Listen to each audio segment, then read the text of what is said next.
Praise the lord. ఈరోజు దేవుని వాక్యము యోబు గ్రంథము 5వ అధ్యాయము 9వ వచనము.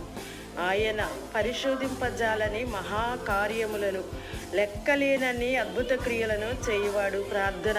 సర్వకృపానిధి యగు ప్రభువా, నీకు స్తోత్రం చెల్లిస్తున్నాను. మీరు మా పట్ల చేసే కార్యములు ఊహకు అందనివి, ఊహకు మించిన కార్యములు, మహాకార్యములు మా జీవితములో, మా కుటుంబ జీవితంలో మీరు చేయించు ప్రభువా మమ్మల్ని బలపరుస్తూ వస్తున్నారు.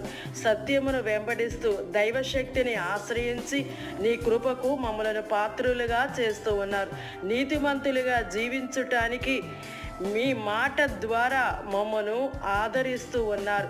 ఏ విషయంలో మా నోటి మాట ద్వారా నేను దూషించకుండానట్లుగా ఈ నామమును మహిమపరచు వారిగా, సత్యమును వెంబడించు వారిగా మాకు సహాయం చేయండి. యేసు నామములో ప్రార్థిస్తున్నాను తండ్రి. ఆమేన్. దేవుడు మన కుటుంబములను ఆదరించునుగాక.